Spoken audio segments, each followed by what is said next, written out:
आपलं स्वागत. पाहूयात आजच्या ताज्या घडामोडी. बँकेमध्ये भाणामती करून दरोडा, इतर आरोपी फरार. विजापूर जिल्ह्यातील मनगुळी येथील घटना. 25 मे रोजी कर्नाटकातील विजापूर जिल्ह्यातील मनगुळी शहरातील कॅनरा बँकेवर दरोडा पडून कोट्यावधी रुपये लंपास केल्याच्या प्रकरणाचा शोध लावण्यात पोलिसांना यश आले आहे. या प्रकरणाचा सूत्रधार कॅनरा बँकेचा मॅनेजर असल्याची धक्कादायक बाब उघडकीस आली आहे. या प्रकरणी मूळचे हुबळी येथील असलेले आरोपी कॅनरा बँकेचे सिनियर मॅनेजर विजय कुमार मिरियाल, चंद्रशेखर नेरेला, सुनील मोका या आरोपींना अटक करण्यात आली आहे. आरोपींनी व्यवस्थित प्लॅन करून बँकेवर दरोडा घालत बँकेतील रोकड व सोन्याचे दागिने असे एकूण 53 कोटी रुपयांचा मुद्देमाल लंपास केला होता. या प्रकरणी पोलिसांनी सीसीटीव्ही दृश्यावरून या प्रकरणाचा छडा लावला. आरोपींकडून दरोड्यासाठी वापरण्यात आलेल्या 2 कार, 10,75,00,000 रुपयांचे 10 किलो सोन्याचे दागिने, सोन्याची बिस्किटे जप्त केली आहेत. या प्रकरणातील इतर आरोपींना व चोरी झालेला मुद्देमाल तपासासाठी पोलिसांचे शोधकार्य सुरू असल्याची माहिती विजापूर जिल्हा पोलीस प्रमुख लक्ष्मण निबर्गी यांनी दिली. SB ನ್ಯೂಸ್साठी ಮುಖ್ಯ ಸಂಪಾದಕ ಶಿವಾಜಿ ಭೋರೆ. ಅದೇ ರೀತಿ ನೀವು ಪ್ರಶ್ನೆಗಳನ್ನು ಕೇಳಿದ್ದೀರಾ. ಬ್ಲ್ಯಾಕ್ ಮ್ಯಾಜಿಕ್ ಮಾಡಿದ್ದಾರೆ ಸರ್, ಬ್ಲ್ಯಾಕ್ ಮ್ಯಾಜಿಕ್ ಮಾಡಿದ್ದಾರೆ, ಯಾಕೆ, ಏನು, ಎಂತ ಅಂತಂತೇಳಿ. ಅದಕ್ಕೂ ಕೂಡ ತಾವು ಸ್ಟಾರ್ಟಿಂಗಲ್ಲಿ ಹಲವಾರು ಪ್ರಶ್ನೆಗಳನ್ನು ಕೇಳಿದ್ರಿ. ಈ ಬ್ಲ್ಯಾಕ್ ಮ್ಯಾಜಿಕ್ ಮಾಡಿದ್ದನ್ನು ಕೂಡ ಇವರು ಬೇರೆ ಬೇರೆ ರಾಜ್ಯಗಳಲ್ಲಿ ಆದಂತಹ ಬ್ಯಾಂಕ್ ಅಫೆನ್ಸಸ್ಗಳು ಯಾವ ರೀತಿ ಇತ್ತು, ಏನಿತ್ತು ಅವುಗಳನ್ನು ಕೂಡ ಇವರು ಅಧ್ಯಯನ ಮಾಡಿದ್ದಾರೆ.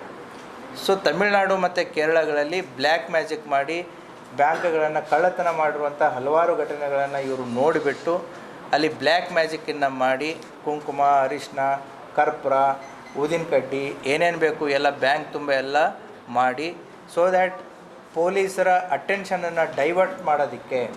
ಸೊ ಮಾಡಿದವರು ಮೋಸ್ಟ್ಲಿ ಕೇರಳ ಮತ್ತು ತಮಿಳುನಾಡು ಕಡೆದವರು ಇರಬಹುದೇನೋ ಅನ್ನುವಂಥ ಊಹೆ ಪೊಲೀಸರಿಗೆ ಬರಲಿ ಅನ್ನೋವಂಥ ಒಂದು ದಾರಿ ತಪ್ಪಿಸುವಂಥ ಒಂದು ಮಾರ್ಗವನ್ನು ಅವರು ಕೈಗೊಂಡಿದ್ದಾರೆ. ಅಷ್ಟೇ ಅಲ್ಲದೆ ಬ್ಯಾಂಕಲ್ಲಿ ತಾವು ಈಗಾಗಲೇ ತಮಗೆ ಗೊತ್ತಿರೋ ಹಾಗೆ ಖಾರದ ಪುಡಿಯನ್ನು ಎರಚಿದ್ದಾರೆ, ಮಾಡಿದ್ದಾರೆ ಅಂತಂತೇಳಿ ತಾವು ಕೂಡ ವರದಿಯನ್ನು ಮಾಡಿದ್ರಿ. ಇದು ಡಾಗ್ ಸ್ಕ್ವಾಡ್ ಆಗಿರ್ಬೋದು ಅಥವಾ ಪೊಲೀಸರಿಗೆ ಫಿಂಗರ್ ಪ್ರಿಂಟ್ ಸಿಗಬಾರ್ದು ಅಂತಂತೇಳಿ ಗ್ಲೌಸ್ಗಳನ್ನ ಯೂಸ್ ಮಾಡೋದಾಗಿರ್ಬೋದು, ಇವನ್ನೆಲ್ಲ ಅವರು ಸ್ಟ್ಯಾಂಡರ್ಡಾಗಿ ಮಾಡಿದ್ದಾರೆ. ಅಷ್ಟೇ ಅಲ್ಲದೆ ಕೂಡ ಈಗ ಅವರು ಹಲವಾರು ಮಾಡೆಲ್ಸ್ಗಳನ್ನು ಸ್ಟಡಿ ಮಾಡಿದ್ದಾರೆ. ಸೊ ಕೆಲವೊಂದಿಷ್ಟು ವಿಚಾರಗಳನ್ನು ತನಿಖೆ ಹಿತದೃಷ್ಟಿಯಿಂದ ನಾನು ಇವಾಗ ಯಾವುದನ್ನು ಕೂಡ ರಿವೀಲ್ ಮಾಡ್ತಾ ಇಲ್ಲ. ಇವತ್ತು ತಾವು ಕೇಳ್ತಾ ಇರೋದು ಇದು Manuguli part 1. Still there is a Manuguli part 2 awaited ಇದೆ. ಸೊ ಆ ಸಂದರ್ಭದಲ್ಲಿ ಕೆಲವು ವಿಚಾರಗಳನ್ನ ತಮ್ಮ ಗಮನಕ್ಕೆ ತೊಗೊಂಬರ್ತೀನಿ. ಇವರು ಚಿನ್ನ ಆರ್ನಾಮೆಂಟ್ಸ್ಗಳನ್ನ ಹಾಗೆ ಇಟ್ಟರೆ ನಾಳೆ ಡಿಸ್ಪೋಸಲ್ ಮಾಡೋದು ಕೂಡ ಕಷ್ಟ ಆಗುತ್ತೆ ಅಂತಂತ ಹೇಳಿ ಅವುಗಳನ್ನು ಕರಗಿಸಿದ್ದಾರೆ. ಕರಗಿಸ್ಬಿಟ್ಟು ಕೆಲವೊಂದಿಷ್ಟು ಆಭರಣಗಳನ್ನು ಸಿಕ್ಕಿದ್ದಾವೆ. ಮೆಜಾರಿಟಿ ಆಫ್ ದ ಆರ್ನಾಮೆಂಟ್ಸ್ಗಳನ್ನು ಕರಗಿಸಿ ಗಟ್ಟಿ ಚಿನ್ನವನ್ನು ಮಾಡಿ ಇಟ್ಕೊಂಡಿದ್ದಾರೆ. ಅಂದರೆ ಡಿಸ್ಪೋಸಲ್ ಮಾಡೋದಕ್ಕೆ ಈಸಿ ಆಗುತ್ತೆ. ಮತ್ತು ಆರ್ನಾಮೆಂಟ್ಸ್ಗಳನ್ನ ಹಾಗೆ ಇಟ್ಕೊಂಡ್ರೆ ನಾಳೆ ಎಲ್ಲಾದರೂ ಕೂಡ ಸಮಸ್ಯೆ ಆಗಬಹುದು ಅನ್ನೋವಂಥ ವಿಚಾರದಿಂದ, ಯಾಕಂದರೆ ಐಡೆಂಟಿಫೈ ಆಗುತ್ತೆ ಅಂತಂತೇಳಿ ಆದಷ್ಟು ಬೇಗ ಏನು ಮಷೀನನ್ನು ತಂದು ಅವರು ಎಲ್ಲಿ ಮಾಡಿದ್ದಾರೆ, ಏನು ಮಾಡಿದ್ದಾರೆ ಅನ್ನೋದನ್ನು ನಾನು ನೆಕ್ಸ್ಟ್ ಟೈಮ್ ನಿಮಗೆ ಪೂರ್ತಿ ಆದಮೇಲೆ ಹೇಳ್ತೇನೆ.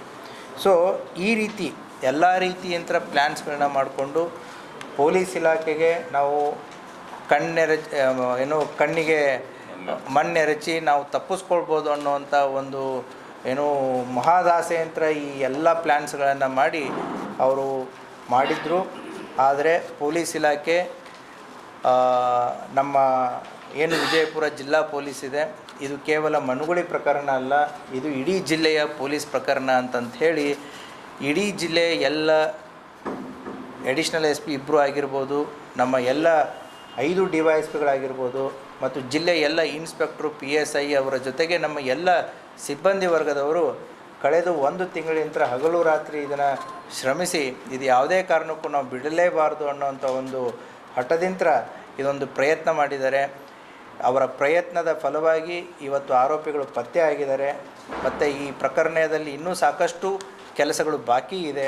ಅದೇ ರೀತಿಯೂ ಕೂಡ ನಮ್ಮ ಪೊಲೀಸ್ ಇಲಾಖೆಯ ಹಿರಿಯ ಅಧಿಕಾರಿಗಳು, DGP ಸರ್ ಅವರಾದಂಥ ಸಲೀಂ ಸರ್ ಆಗಿರ್ಬೋದು, ನಮ್ಮ ADG L&O ಆದಂಥ ಹಿತೇಂದ್ರ ಸರ್ ಅವರಾಗಿರ್ಬೋದು, ಮತ್ತು ನಮ್ಮ ಬೆಳಗಾವಿ IGP ಸರ್ ಅವರಾಗಿದ್ದರು, ನಮಗೆ ಸೂಕ್ತವಾದಂಥ ಮಾರ್ಗದರ್ಶನವನ್ನು ಕೊಟ್ಟು ಅವರು ಅಡ್ವೈಸ್ ಮಾಡಿದ್ದು ಇಷ್ಟೇ.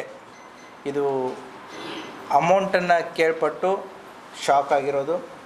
ಎರಡನೇದ್ದು ಅವರು ಅಡ್ವೈಸ್ ಮಾಡಿರೋದು ಇಂಥ ಅವಕಾಶಗಳು ಕಡಿಮೆ ಸರ್ವಿಸಲ್ಲಿ, ಸೊ ಇಂಥ ಪ್ರಕರಣಗಳನ್ನ ನೀವು ಪತ್ತೆ ಮಾಡಿದರೆ ಪೊಲೀಸ್ ಇಲಾಖೆಗೆ, ರಾಜ್ಯಕ್ಕೆ, ಸರ್ಕಾರಕ್ಕೆ ನೀವು ಹೆಸರು ತಂದು ಕೊಡ್ತೀರಾ, ಚೆನ್ನಾಗಿ ಕೆಲಸ ಮಾಡಿ ಅಂತಂತ ಹೇಳಿ ಸುಮಾರು 1 ತಿಂಗಳಿಂದ ಮಾರ್ಗದರ್ಶನವನ್ನು ಮಾಡಿ ಈ ಕೆಲಸ ಸಕ್ಸಸ್ ಆಗೋದಕ್ಕೂ ಕೂಡ ಅವರು ಕೂಡ ಕಾರಣೀಭೂತರಾಗಿರ್ತಾರೆ. ಪರ್ಟಿಕ್ಯುಲರ್ಲಿ ನಮ್ಮ IGP ಚೇತನ್ ಸಿಂಗ್ ರಾಥೋರ್ ಸರ್ ಅವರು ಕೂಡ ಪ್ರತಿದಿನ ಈ ಪ್ರಕರಣಕ್ಕೆ ಸಂಬಂಧಪಟ್ಟಂತೆ ಬೆಳಿಗ್ಗೆ ಸಾಯಂಕಾಲವರೆಗೂ ಎಲ್ಲ ತನಿಖಾ ತಂಡದವರ ಜೊತೆಗೆ ನಿರಂತರವಾದಂಥ ಸಂಪರ್ಕವನ್ನು ಇಟ್ಕೊಂಡು ಯಾವುದೇ ರೀತಿಯಾದಂತಹ ತನಿಖಾ ತಂಡಕ್ಕೆ ಪ್ರೆಷರ್ ಫಾರ್ಮ್ ಆಗಲಾರ್ದೇ ಅದನ್ನು ಒಂದು ವೈಜ್ಞಾನಿಕ ರೀತಿಯಲ್ಲಿ ಒಂದು ಲಾಜಿಕಲ್ ಎಂಡಿಗೆ ಕರ್ಕೊಂಡು ಹೋಗುವಂಥ ಒಂದು ಇದಕ್ಕೆ ಪೊಲೀಸ್ ಇಲಾಖೆ ಎಲ್ಲ ಹಿರಿಯ ಅಧಿಕಾರಿಗಳು ಕೂಡ ಇದಕ್ಕೆ ಕಾರಣೀಭೂತರಾಗಿದ್ದಾರೆ. ಸೊ ಆ ಹಿನ್ನೆಲೆಯಲ್ಲಿ ತಾವು ಕೂಡ ಮಾಧ್ಯಮದವರು ಕೂಡ ನಮ್ಮ ಪೊಲೀಸ್ ಇಲಾಖೆಯ ಜೊತೆಗೆ ಸಾಕಷ್ಟು ರೀತಿಯಲ್ಲಿ ಹಲವಾರು ರೀತಿಯಲ್ಲಿ ಸಹಕರಿಸಿದ್ದೀರಾ. ಈ ಪ್ರಕರಣ ಪತ್ತೆ ಆಗೋದಕ್ಕೂ ಕೂಡ ನೀವು ಕಾರಣೀಭೂತರಾಗಿರ್ತೀರ. ಆ ಹಿನ್ನೆಲೆಯಲ್ಲಿ ಎಲ್ಲರಿಗೂ ಕೂಡ ಧನ್ಯವಾದಗಳನ್ನ ತಿಳಿಸುತ್ತೆ. ಅದೇ ರೀತಿ ಈ ತನಿಖೆಯಲ್ಲಿ ಇನ್ವಾಲ್ವ್ ಆದಂಥ ಎಲ್ಲ ಸಿಬ್ಬಂದಿವರೆಗೂ, ಒಬ್ಬ ಪೊಲೀಸ್ ಕಾನ್ಸ್ಟೇಬಲ್ ಹಿಡ್ಕೊಂಡು SP ಅವ್ರಿಗೂ ಕೂಡ ಇದರಲ್ಲಿ ಕೆಲಸ ಮಾಡಿದ್ದಾರೆ. ಅವರ ಪ್ರತಿಯೊಂದು ಎಫರ್ಟನ್ನು ಪೊಲೀಸ್ ಇಲಾಖೆ ಅಪ್ರಿಷಿಯೇಟ್ ಮಾಡುತ್ತೆ, ಐಡೆಂಟಿಫೈ ಮಾಡುತ್ತೆ, ಅವರ ಕಾರ್ಯವನ್ನು ಶ್ಲಾಘಿಸುತ್ತೆ. ಸೊ ಫಾರ್ ನೀವು ಕೇಳಿರೋದು ಇದು part 1, part 2 is still awaited. Thank you. राजकीय, सामाजिक, आर्थिक असा सर्व घडामोडींचा आढावा पाहायला विसरू नका SB न्यूज चॅनल आणि नक्कीच सबस्क्राईब करा.